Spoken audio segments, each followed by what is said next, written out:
Good morning, good morning, good morning from the Philippines. And this is Yoki with Five Byte Shalom channel.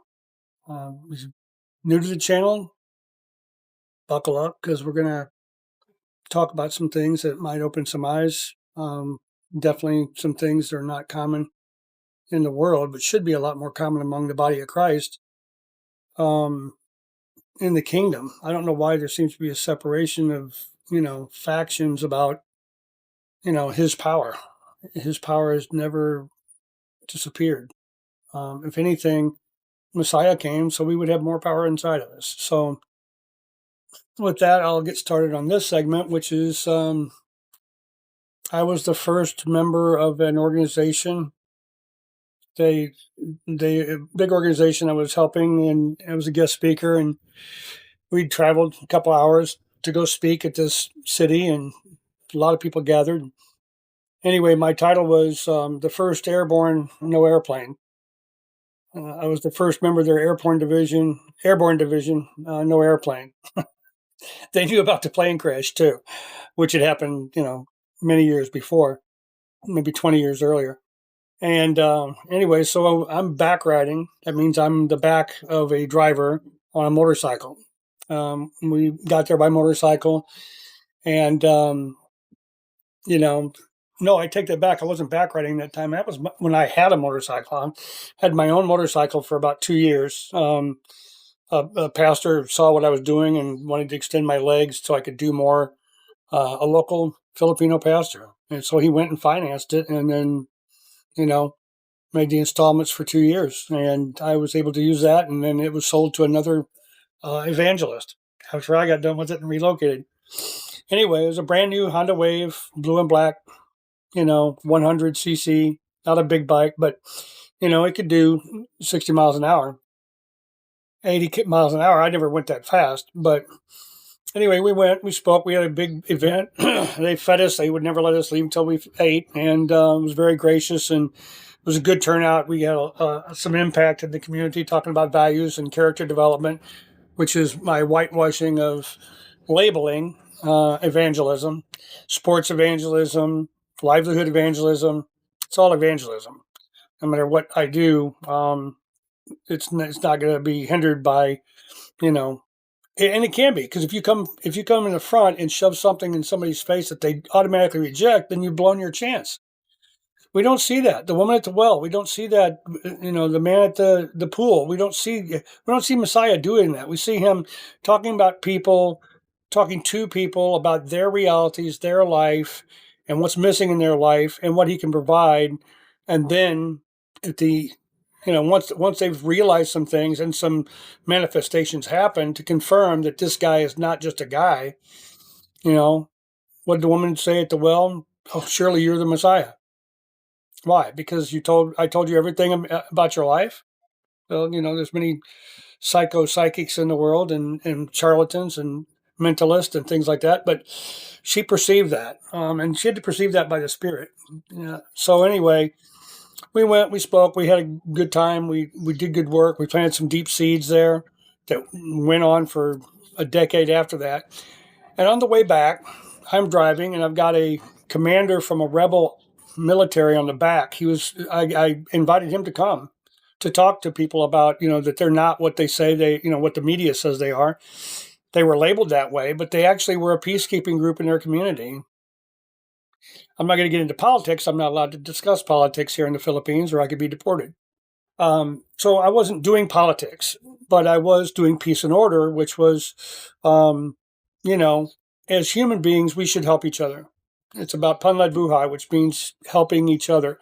Um, and so, we had this good event. Anyway, we're on our way back. And when I first met that guy, I'm going to call him Commander Jack.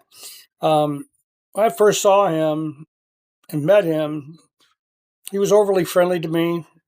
I knew who he was. I knew about him because of the venue we were at. We were speaking. Another minister said, "Hey, come help me save Muslims." I said, "Okay, I'll go. I'll do that. I'll do that." So we went, and so we were doing that. We were ministering to Muslims, and we were not speaking against Islam. We were speaking for drawing people to Messiah. And then engaging, yes, we had to address some verses in the Quran to blow holes in their story, because most of them don't know the Quran. They just believe whatever the imam says. But this guy, I didn't like him. I was not afraid of him. I just didn't trust him. I thought, boy, he's a slippery guy. He's somebody that, on the outside. And over the course of 6 months, we got to be very close friends. And he invited me to his house. I had snacks at his house, coffee and snacks. And his business was making snacks out of, just little round balls of dough, fried, and cookies and biscuits and different kind of things. And then heat sealing them and selling them in the local market. I mean, 1 peso, 2 peso, with like 2 penny, 3 penny type of snacks. And he made tons of them, and he didn't make tons of money. He made very little money. But he had this big, hot, sweaty business, and I'd go over there and visit with him, and we got to be very close. And he really helped me open up a lot of Muslims, and he became converted through relationship. And so anyway, he's on the back, and he's a dear friend of mine, and obviously, precious cargo. Not just me running, and I didn't drive crazy reckless. I drive pretty fast on a motorcycle because I'm not shy about that. I've driven motorcycles since I was in college. So anyway, we're coming home. 2-lane highway with a shoulder. It's about an hour, zigzagging through the mountains, and then we come to this municipality, and it was during an election season, so there was a lot of rallies going on and things. And I'm doing about 70 miles an hour, not flying down the highway 100 miles an hour, but I'm doing about 70.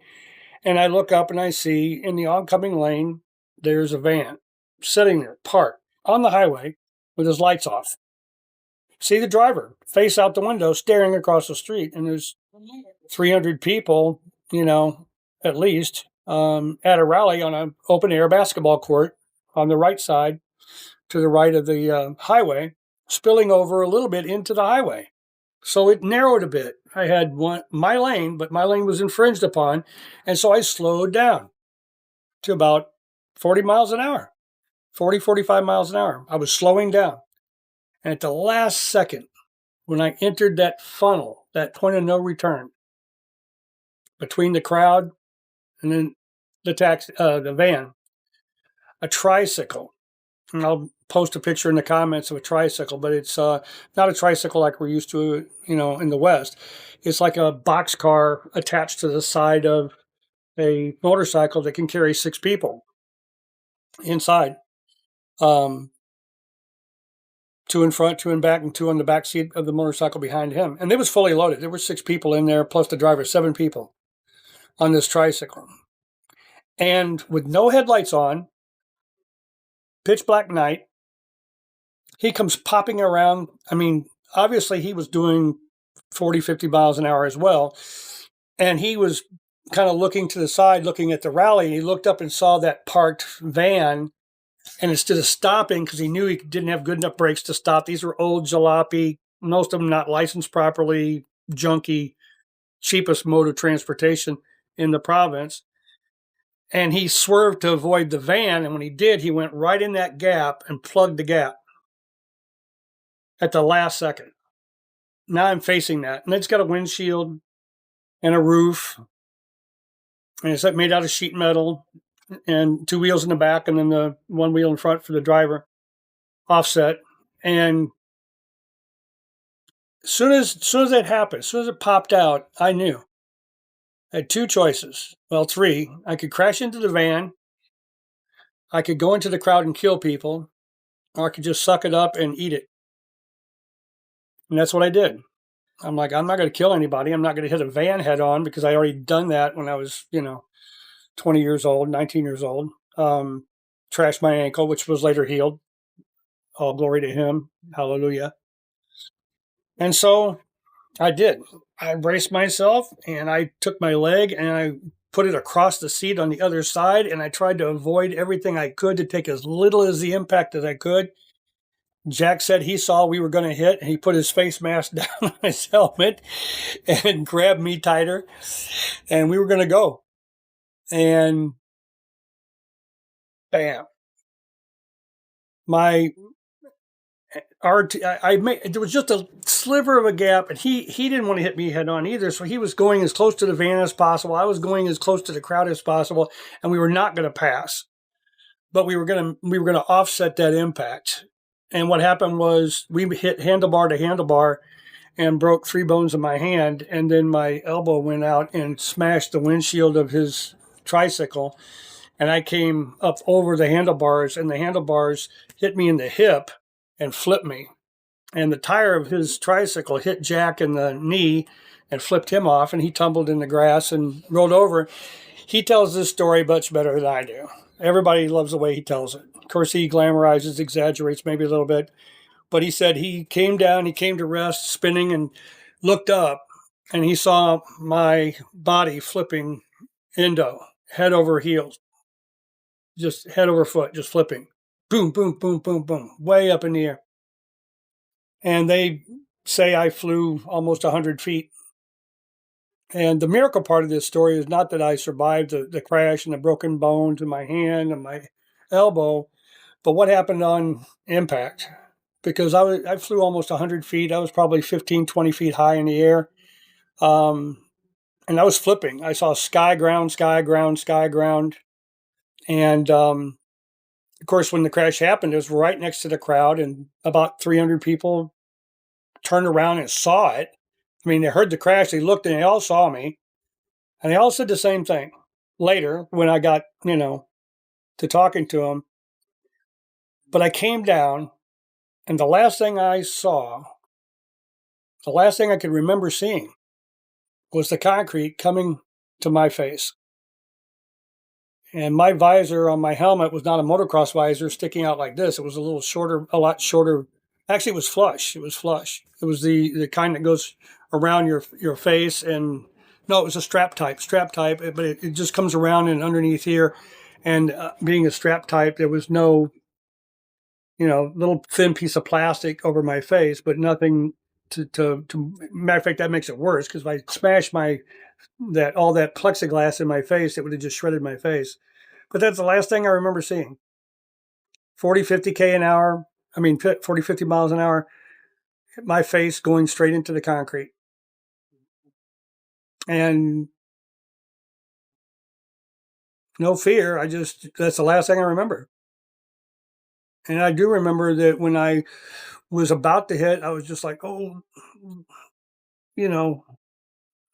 Father, into your hands I commit my spirit. No, I didn't say that. I was like, I will. No matter what it is, I will. And so I flew, I flipped, and then came down face first, and everybody said the same thing. When I was flipping, something turned my body over, and I landed flat as a pancake and slid down the hill another 20, 30 feet.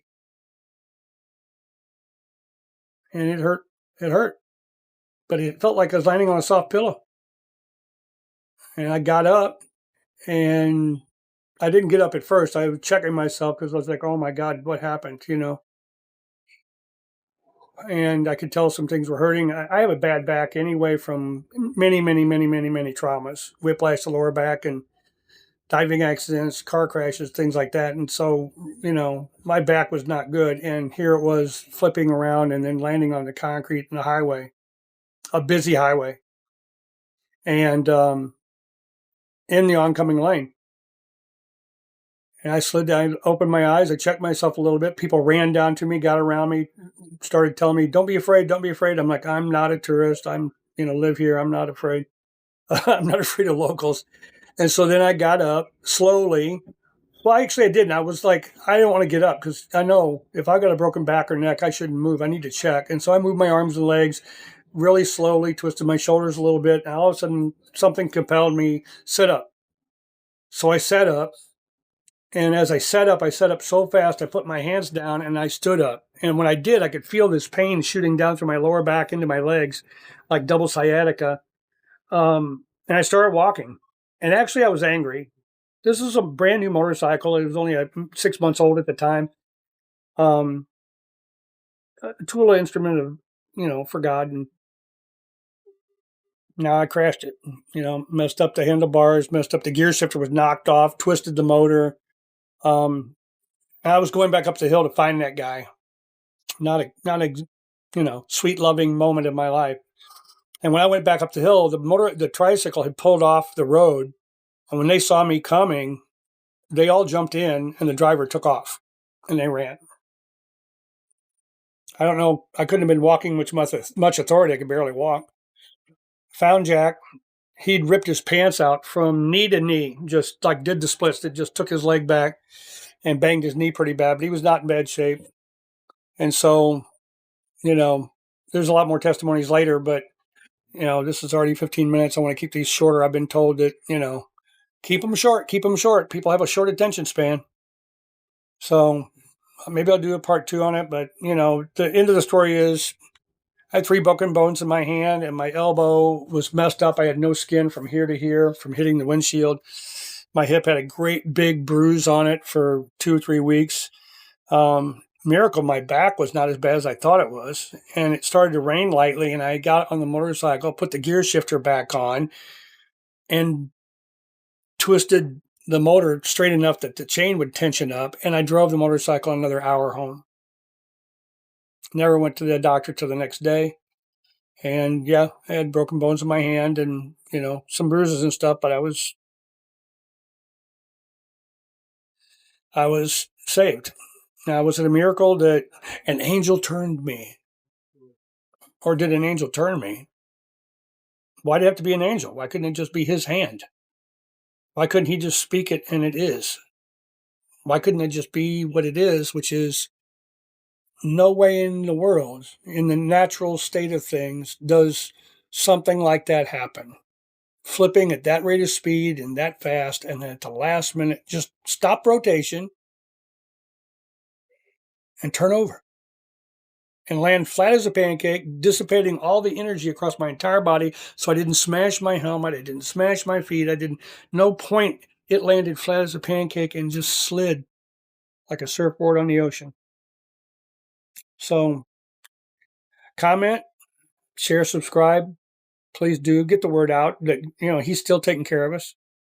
Was I doing something stupid? No, I was doing work for him again. But after that, then the devil just decided to take a shot, try to take me out. And again, this time, like many other times, like every other time in my life, 28 years of ministry in 22 countries, he said, no, you're not going to take him out. He's still here for a reason. I will go someday. God will decide. So I have a piece about when I go because it's going to be his choice. So as far as discouragement, we can get discouraged, but it only happens when we start to get doubt in our minds sown from the devil. And if I say don't doubt, it's like, how do you do that? You got to look back. You got to look at all the victories. You got to listen to all the victories of other people like mine.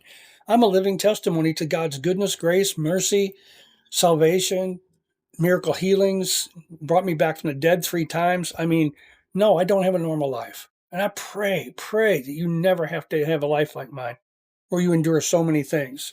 Why did he choose me? I don't know. Maybe because I said thy will. Maybe I said use me, so he does. Like this. So be careful what you say, because when you say use me, he might use you in a way that you don't know. Give me patience. Okay, I'll give you a reason to be patient. I love that line from Evan Almighty, Morgan Freeman talking to the wife, and he asked the question, do you think when you ask God for patience, he just zaps you with patience, or does he give you an opportunity to be patient? How do you build muscles? You use them. How do you build patience? You use it. A little patience and it grows and grows. And patience eliminates discouragement. Patience says there is another day. Patience says I'm getting through. Yea, though I walk through the valley of the shadow of death. Oh, there's a through? I remember praying with a girl one time and I said, can we do before and after pictures? And she had a giant tumor in her face. Her name's Priska. I'll do a separate testimony about Priska. Anyway, she started smiling out of the side of her eyes. Yeah, let's do a before and after. She looked hideous, but she believed there was an after. And guess what? She got healed. Walked out of Nairobi Hospital a few days later, Both sides of the face, same. 2-3-year-old tumor in her face growing out, her eyeball pulled all the way out to here. Healed. Healed. She believed in the after. So believe there is an after, believe there is a through, believe there is another side. You're going to get through this to the other side of whatever it is that the devil's throwing at you. And maybe it's not the devil. Maybe it's the discipline coming from disobedience. And when you're disobedient, you get disciplined. The DD, disobedience produces discipline. Obedience produces blessings. And maybe not blessings, it just produces fruitfulness, productivity. And yes, that pleases the Father. And that's the most important thing, is pleasing Him. I love you. God bless you. Shabbat Shalom is coming in 2 more days. I count on it every week because I look forward to that rest. But this is Phi Bite, and I'm bidding you Shalom. So Phi Bite Shalom. Ingat.